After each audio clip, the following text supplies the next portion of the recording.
Hello friends, welcome back to our channel. இன்னைக்கு இந்த வீடியோல எதை பத்தி பார்க்க போறோம்னா ஐப்ரோஸ் பத்தி தான் பார்க்க போறோம். ஒரு சில பேருக்கு வந்து பாத்தீங்கன்னா ஐப்ரோவோட growth ரொம்பவே கம்மியா இருக்கும். இந்த வீடியோல நேச்சுரல் வேஸ்ல எப்படி நம்மளோட ஐப்ரோ growth-ஐ சீக்கிரமா இன்க்ரீஸ் பண்றது அத பத்தி பார்ப்போம். அது மட்டும் இல்லாம ஐப்ரோ எப்படி ப்ராப்பரா மெயின்டைன் பண்றது. ஐப்ரோ வந்து நம்ம ஐஸ் வந்து எவ்வளவு முக்கியமான ஒண்ணு அதே மாதிரி நம்மளோட ஐப்ரோவும் முக்கியமான ஒண்ணு. ஐப்ரோ நல்லா ஷார்ப்பா இப்போ எனக்கெல்லாம் பார்த்தீங்கன்னா நேச்சுரலாகவே ஷார்ப்பாக ஐப்ரோஸ் இருக்குது. ஒரு சில பேருக்கு அப்படி இருக்காது. ஸோ நம்ம எப்படி ப்ராப்பராக ஐப்ரோ வந்து ஷார்ப்பாக வச்சுக்கிறது அதை பற்றிலாம் இந்த வீடியோவில் பார்க்க போகிறோம். அதுக்கு முன்னாடி இப்போ தான் நீங்கள் ஃபஸ்ட் தடவை நம்ம சேனலில் பார்க்குறீங்கன்னா மறக்காமல் சப்ஸ்கிரைப் பண்ணி வச்சுக்கோங்க. கூடவே ஒரு பெல் ஐக்கான் இருக்கும், அதை ப்ரெஸ் பண்ணி வச்சுக்கோங்க. நான் வீடியோ போட்டால் உங்களுக்கு ஃபாஸ்ட்டாக நோட்டிஃபிகேஷன் வந்துடும். சரி வாங்க இன்றைக்கி வீடியோக்குள்ளே போகலாம்.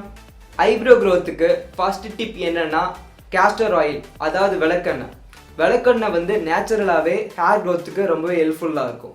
நீங்கள் என்ன பண்ணணும்னா ஒரு 2 to 3 drops எடுத்துகிட்டு தென் அப்படியே பொறுமையாக மசாஜ் பண்ணுங்கள். உங்கள் ஐப்ரோஸில் அப்படியே பொறுமையாக மசாஜ் பண்ணணும்.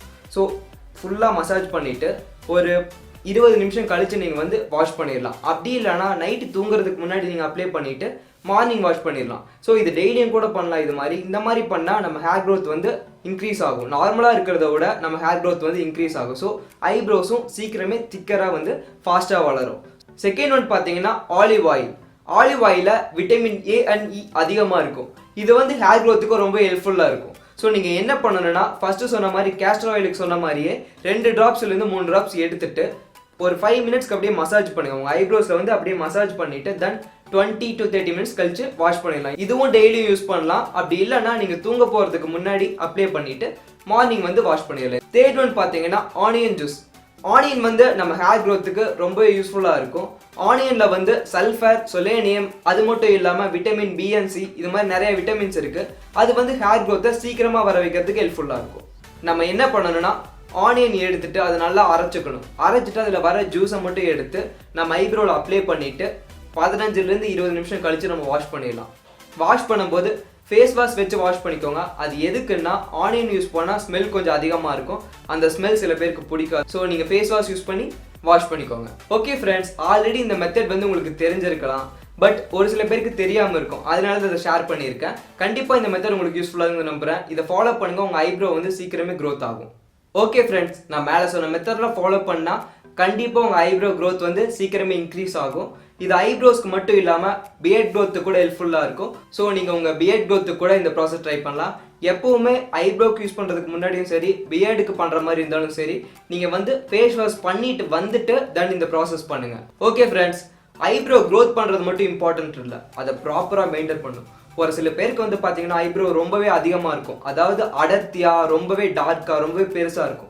ப்ராப்பராக அதை வந்து ட்ரெண்டிங் பண்ணும். ஆக்சுவலாக வந்து பொண்ணுங்க மாதிரி நம்ம பண்ணணும்னு அவசியம் இல்லை. பொண்ணுங்க வந்து பார்த்தீங்கன்னா ரொம்பவே ஷார்ப்பாக அப்படி வச்சுருப்பாங்க. அப்படி நம்ம பண்ணவே கூடாது. நார்மலாக எக்ஸஸாக இருக்கிற ஹேரை மட்டும் நம்ம ரிமூவ் பண்ணிக்கணும். ஆக்சுவலாக வந்து பார்த்தீங்கன்னா இந்த ஏரியாஸ்லலாம் முடி அதிகமாக இருக்கும் ஒரு சில பேருக்குலாம். ஸோ நீங்கள் வந்து அதை ஷேவ் பண்ணக்கூடாது. எப்பவுமே ஷேவ் பண்ணிங்கன்னா அது வளரும்போது ரொம்ப அதிகமாக வளர்ந்துட்டே தான் இருக்கும். அதுக்கு என்ன பண்ணணும்னா பீட்டர்ஸ்னு ஒன்று இருக்கும். அதுவே 120 அந்த ரேஞ்சில் வரும். அப்படி இல்லைன்னா ஒரு சின்ன ஒரு ட்ரிக் இருக்குது. ஆக்சுவலாக நான் அது மாதிரி தான் பண்ணுவேன்.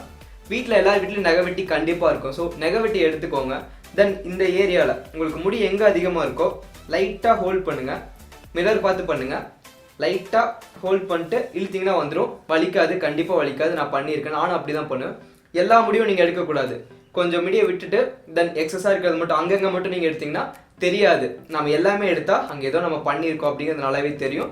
ஸோ லைட்டாக மட்டும் எடுங்க. அதே மாதிரி பார்த்தீங்கன்னா இந்த ஏரியாஸ் மேலே வந்து எக்ஸஸாக இங்கே வந்துருக்கிறத விட இந்த இடம்லாம் அதிகமாக வந்துருந்துச்சுன்னா ஸோ நீங்கள் அந்த இடத்துலையும் இதை யூஸ் பண்ணி நீங்கள் எடுத்துக்கலாம். அப்படி எடுத்திங்கன்னா உங்கள் ஐஸ் வந்து பார்க்கறதுக்கு ரொம்ப அட்ராக்டிவாக இருக்கும். ஓகே ஃப்ரெண்ட்ஸ், இதை ட்ரை பண்ணி பாருங்கள். உங்களோட ஐஸும் மாடலோட ஐ மாதிரி ரொம்ப மேக்னெட்டிக்காகவும் அழகாகவும் இருக்கும். கண்டிப்பாக இது உங்களுக்கு பிடிக்கும். அவ்வளோதான் இந்த வீடியோ காய்ஸ். இந்த வீடியோ உங்களுக்கு பிடிச்சிருக்கும் நம்புகிறேன். இந்த வீடியோ மறக்காமல் லைக் பண்ணுங்கள், நம்ம ஃப்ரெண்ட்ஸ் எல்லாருக்கும் ஷேர் பண்ணுங்கள். மறக்காமல் நம்மளோட சேனலை சப்ஸ்கிரைப் பண்ணிக்கோங்க. இன்னொரு இன்ட்ரெஸ்டான வீடியோவில் பார்ப்போம். By everyone.